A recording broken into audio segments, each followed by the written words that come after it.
রাসূলের সাহাবী হুজুরের কিনারা গেলেন, হুজুর গো আমি তো বড়ই আশা করেছি হজ করতে। রাসূল বললেন, তোমার ঘরে কি মা আছে, তোমার ঘরে কি বাবা আছে? সাহাবী ডেকে বললেন, হুজুর আমার ঘরে বাবা নাই, আছে আমার জন্মদাত্রী মা। হুজুর বললেন, তোমার তো হজ করতে ইচ্ছা হলো, তোমার তৌফিক নাই, হজ করার সামর্থ্য নাই। আমি দেখছি যাও ঘরের কিনারায় যে দুঃখিনী মা আছে তার কপালের মধ্যে চুমো করো গিয়ে, তার যারা পানি তাকায়া থাকো, একটা করে কবুল হজের সওয়াব আমার আল্লাহ দিবে। তৌফিক না থাকলে মা বাবার খেদমত করলো, গরিবের জন্য হজের সওয়াব। আজকে জুমার দিনে আসলেও গরিবের জন্য হজের সওয়াব। ঠিক বলছি কিনা? শুনছেন কিনা? আমি মৌলভী বলছি, আর মৌলভী থেকে শুনছেন না? এই জুমার দিন গরিবের হজের দিন। আল জুমাতু হাসুল মাসাকিন, চিৎকার দিয়ে বলেন সুবহানাল্লাহ। মিসকিনের বহুবচন মাসাকিন, অনেকগুলো গরিব আমরা জমছি এখানে আজকে, ঠিক কিনা? এই মিসকিনদের আপনার এই ঈদের দিন হলো, এই আপনার আনন্দের দিন হলো, হজের দিন হলো এই আজকে জুমার দিন। চিৎকার দিয়ে বলেন সুবহানাল্লাহ। কোন বান্দা যদি এক সপ্তাহ ধরে নামাজ পড়ে নাই, কোন হুকুমই পালন করে না ইসলামের, আল্লাহ রাসূল বলতেছে আল জুমআতু ইলাল জুমআ, এক জুমা থেকে আরেক জুমার মধ্যে যে গুনাহগুলো হয়ে যায়, যদি গুনাহটা কবিরা না হয়, ইদাস্তুনিবাতিল কাবায়ের, যদি কবিরা গুনাহ করে না থাকে, শিরক করা এগুলো কবিরা গুনাহ, আপনার পিতামাতাকে গালি দেওয়া কবিরা গুনাহ, তাদেরকে মারধর করা কবিরা গুনাহ, মানুষকে গালি দেওয়া কবিরা গুনাহ, মানুষকে হত্যা করা কবিরা গুনাহ, মানুষের হক মেরে খাওয়া এটা কবিরা গুনাহ, পরের হক খাওয়া কবিরা গুনাহ কিনা? যেই গুনাহ আল্লাহ পাক নিজে মাফ করেন না, কিন্তু মাফ করবেন শুধু ওই যারা পাওনাদার, তারা মাফ করে দিলে আর আল্লাহ পাকের কাছে তাওবা করলে। ঠিক বলছি কিনা?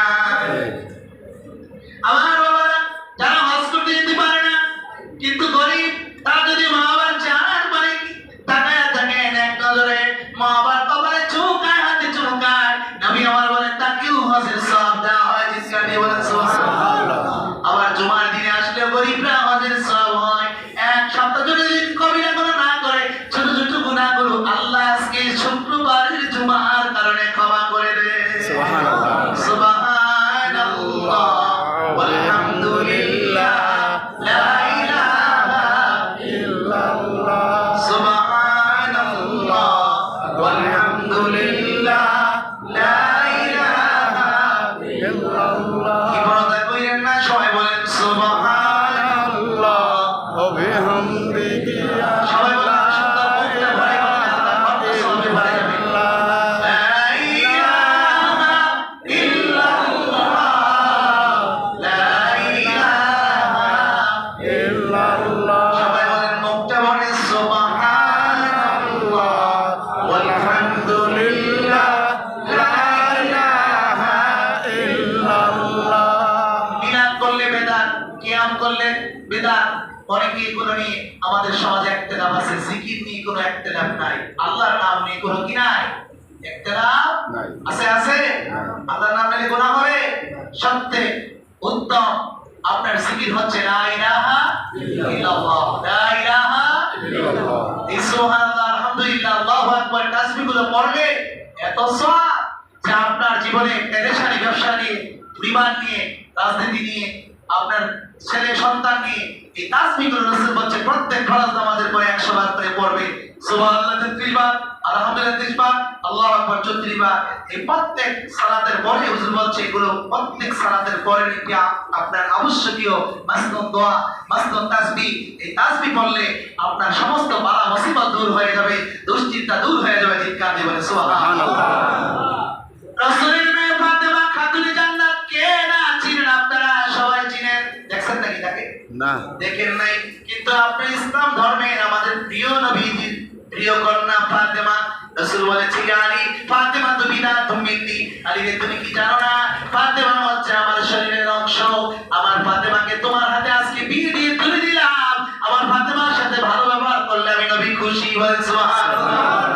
ফাতেমা হচ্ছে আমার শরীরের একটা অংশ, একটা টুকরা। বলেন সুবহানাল্লাহ। এই নন্দিনী আপনার হযরতে ফাতেমা তো যারা একদিন রাসূলের কাছে মেসেজ পাঠালেন, আব্বাকে গিয়ে বলল আলী, আলী তার জামাই আপনার খাতানে মুস্তাফা রাসূলুল্লাহ মেয়ের জামাই বললো, আলী তুমি আব্বুকে কি বলো? শুনছি ইয়েমেন থেকে আব্বার কাছে কিছু দাসী আসছে, আমার ফাতেমারে যদি একটা দেয় আমি ফাতেমারে আমার হাসান হোসেনকে ম্যানেজ করে সংসারে কাজ করে নামাজ রোজা কইরা আমি পারি না, একটা দাসী দিয়ে আমার সাথে একটু খিদমত করবে। চিৎকার দিয়ে বলে সুবহানাল্লাহ।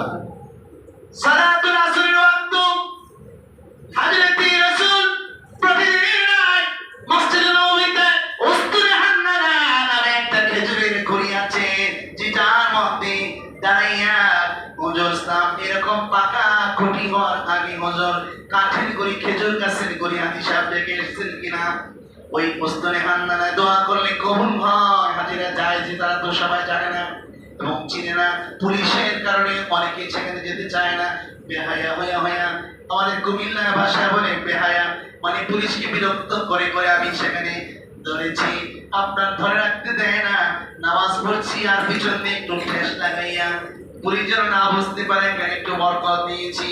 যে খুঁটিতে ধরে দোয়া করলে সাথে সাথে আল্লাহ কবুল করে। নাম তার উস্তুনে হান্নানা, একটা খেজুর গাছের গুড়িতে যাইয়া নবী যাকে ঢালান দিয়ে ভাষণ দিতেন, খুতবা দিতেন, শুক্রবারে অন্য সময় আলোচনা করতেন সাহাবীকে লইয়া।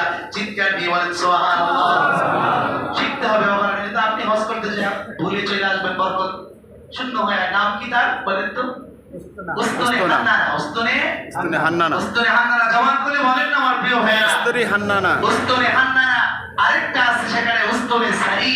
সারি উন্নত খাট, যেই খাটে খেজুর গাছের রশি, খেজুরের দড়ি খাটিয়া ছিল। হুজুর ইতিকাফ করতেন যখন মসজিদে, যেমন আমাদের এই মসজিদের পিছনে হলো আমাদের সেক্রেটারি সুমন সাহেবের বাড়ি এরকম, এবং আনোয়ার সাহেবের বাড়ি, তো আনোয়ার সাহেবের বাড়ি একটু ডিস্টেন্স, সুমন সাহেবের বাড়ি ওয়াল আর মসজিদের ওয়াল পাশাপাশি, ঠিক কিনা? তো হুজুরের মসজিদ আর হুজুরের বাড়ি একই ওয়াল। এই ওয়ালের ওই পারে হুজুরের ঘর, হুজুরের রোজা, এই পারে হলো হুজুরের মসজিদ। আর হুজুর যেই মিম্বরে বসে খুতবা দিতেন, হুজুর বলছে মা বাইনা বাইতি ওয়া মিম্বারি, আমার বাড়ি আর আমার ঘর, আমার মিম্বর, এটার মাঝে যে জায়গাটা, এটি হচ্ছে ফাকওয়া রিয়াজুল জান্নাহ, এটা জান্নাতের টুকরা। দুনিয়ায় থাকতে আইসা আমার বাড়ি একটু জান্নাত ভোগ করে যায়। বলে সুবহানাল্লাহ। আল্লাহু আকবার বলে। উস্তানে সাইদ খান মোবারক নবী আমার খাটি শিয়া শিয়া মাথা মোবারকটা একটু হুজুরের ঘরের ভিতরে ঢোকায়া দিতেন।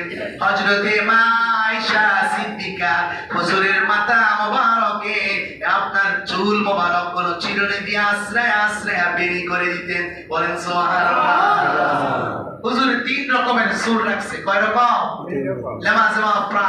একটা চুল রাখছে হুজুর লম্বা করে, এই কান বাবরি পর্যন্ত রেখে মাথার মাঝখান দিয়া এমনি করে দুই দিকে সীতা কাইটা রাখতে, সুন্দর করে এই সীতার এই চুলের গোড়ায় করে হযরতে ফাতেমা, হযরতে খাদিজা, হযরতে আয়েশা, হুজুরের স্ত্রী উম্মে মায়মুনা তারা তৈল দিয়ে দিতেন, জয়তুনের তৈল দিয়ে দিতেন। বলে সুবহানাল্লাহ। আল্লাহু আকবার বলে।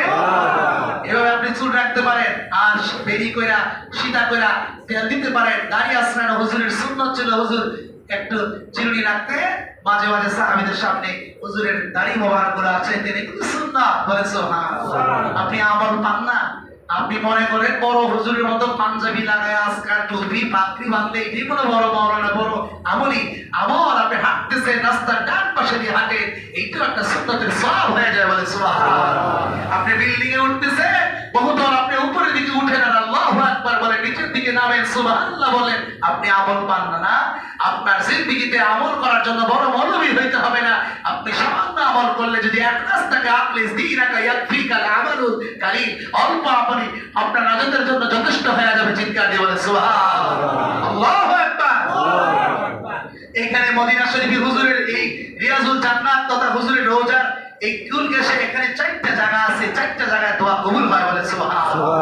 আরেকটা জায়গা হচ্ছে উস্তুনে লুবাবা, যেখানে হুজুরের একজন সাহাবী যুদ্ধে যায় নাই, পেছনে হটেছিল, সেখানে নিজকে খুঁটিতে বেঁধে সে নিজে ছুটার জন্য চেষ্টা করত।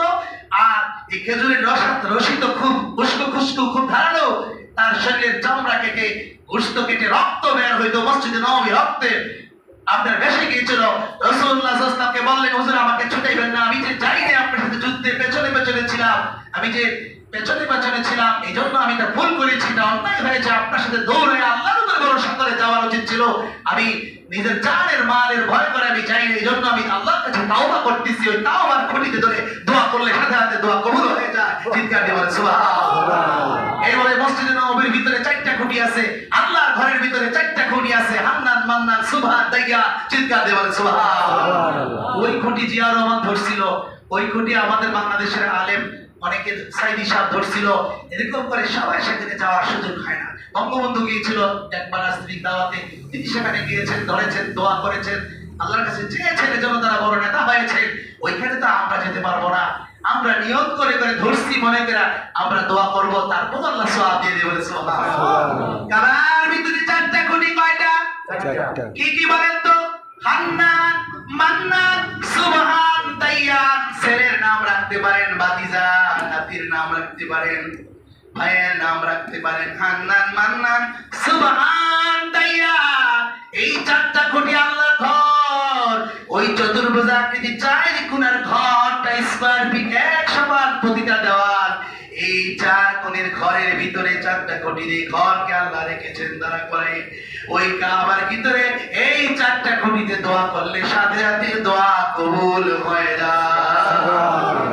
কাবার 4টা কোণ আছে, একটা কোণের নাম রুকনি ইয়েমেনি, আরেকটার নাম রুকনি শামি, আরেকটার নাম রুকনি ইরাক, আরেকটার নাম রুকনি হাজরে আসওয়াদ। 4টা কোণ আছে, যে কোনো কোণে দোয়া করেন আপনি সমস্ত দোয়া কবুল হয়ে যায়। চিৎকার দিয়ে বলেন সুবহানাল্লাহ। কিন্তু এই 4টা কোণে দোয়া কবুল হয়, তার মধ্যে বেশি কবুল হয় 2টা জায়গায়, 2টা কোণে। একটা হচ্ছে ডান কোণ। ধরে আসছেন কি মোহতারাম বাবাজি, আপনার সামনে গিয়ে বসেন। মুতাল্লি সাহেব ধরে আসছেন না রুকনি ইয়েমেনি? রুকনি ইয়েমেনিতে ধরে দোয়া করলে বেশি কবুল হয় বলেন সুবহান। ধরার জন্য খুব পাগল না হাজিরা? এত মাইল করে সুদানি আফ্রিকান যারা মাইল করে পর্যন্ত ধাক্কা ধাক্কি করে জাহামা তৈরি করে ভিড় তৈরি করে এখানে একটু শোয়ার জন্য। এত ফজিলত তার কোণের মধ্যে রয়েছে ডান কোণ। রুকনি ইয়েমেনি, ইয়েমেনের তো ডান হাতের কোণে বলেন সুবহান। আল্লাহু আকবার বলেন। এরপরে রুকনি হাজরে আসওয়াদ, যে হাজরে আসওয়াদে একটা চুমা দিলে হজ করতে গিয়ে জিন্দেগির সমস্ত গুনাহগুলো সাথে সাথে মাফ হয়ে যায়। এরপরে দেশে এসে গুনাহ করলে তো আবার গুনাহ জমবে। এমনি করে যে ব্যক্তি চাইবে একবার 70 বছরে গেলে 70 বছরের অতীতের গুনাহগুলো আল্লাহ পাক ওই কাবার ওই হাজরে আসওয়াদের ভিতরে হাজরে আসওয়াদের কোণে পয়সা মাথাটা ঢুকাইয়া দোয়া করলে কবুল হয়ে যায়। সুবহানাল্লাহ। এই কাবা শরীফের মধ্যে আপনার কাবা শরীফের উপরে রহমতের বৃষ্টি পড়ে, আল্লাহ পাকের সাকিনা নাযিল হয়। বছর চলতেছে ওয়ালিল্লাহি আলান নাসি হিজ্জুল বাইতি মান ইসতাতা ইলাইহি সাবিলা। আল্লাহু আকবার। আল্লাহ হজ্জের শুরু মালুমাত। আল্লাহ পাক বলে হজের কিছু মাস আছে, হজের 3টা মাস হজের জন্য আল্লাহ পাক এইটাকে নির্ধারণ করেছেন। এই যে শাওয়াল মাস, এই যে সামনে আসবে, এর পরের মাস জিলকদ মাস, এরপরে যে কুরবানি ঈদের মাস জিলহজ। চিৎকার দিয়ে বলেন সুবহানাল্লাহ। সুবহানাল্লাহ। এই মাস থেকে রওনা 21শে মে সরকার ঘোষণা করেছে প্রথম ফ্লাইট। আজকে কয় তারিখ? মে মাসের 5 তারিখ না? 21 তারিখে হাজিরা যাবে। যারা যাবে এই ঘর জিয়ারত করতে, রাসূল বলেছে তাবিউ বাইনাল হজ্জ ওয়াল উমরা, তোমরা হজ করো, উমরা করো। ফাইন্নাহু ইয়াকফিয়ানিল ফাকরা ওয়াজ যুনুব, হজ উমরা করলে তোমাদের সমস্ত অতীতের গুনাহ মাফ হয়ে যাবে এবং ফাকরা মানে তোমাদের দরিদ্রতা গরিবি হালা দূর হয়ে সামনের দিকে খালি টাকা বাড়বো ধনী হয়ে যাবে। চিৎকার দিয়ে বলে সুবহানাল্লাহ। হজ করে কোনো মানুষ গরিব হয়েছে না, হজ করে কোনো মানুষ গরিব হয় না। আল্লাহ টাকা বাড়ায় দেয়। এই তো আমার জীবনে দেখেছি, আমি যতটুকু কামাই করি হজ থেকে আসার পরে কিছু হলেও বাড়ছে। আপনার নিজে আপনার বিভিন্ন ভাবে মানুষে মায়া করে মহব্বত করে আমি হাজী সাহেবের দাওয়াত দেই। এলাকার মধ্যে মুরব্বী হিসেবে হজ করে আসলে অনেকে দাওয়াত দেয়, তার বাড়ি মেয়ের বিয়াতে ডেকে আনে হাজী সাহেব নিয়ে আসো। আমার মেয়ের মজলিসে বসলে একটা সরদার হিসাবে একটা হাজী সাহেব বসলে এই মজলিসটা সুন্দর হবে। আমার মেয়ের দেখতে যারা আসছে তারা এই মজলিসকে একটা বড় মজলিস মনে করবে। আমরা মনে করি কিনা? সর্বক্ষেত্রে হাজী সাহেবের কদর আছে কিনা? কেন কদর? আমার আল্লাহ নিজে বলতেছে হাজিরা আমার মেহমান, তারা হচ্ছে দুইয়ুফুর রহমান, তারা আমি আল্লাহর মেহমান। তারা যখন ঘর থেকে বের হয় হজ করার জন্য, উমরা করার জন্য, তারা আমার মেহমান হয়ে যায়। সুবহানাল্লাহ। কার মেহমান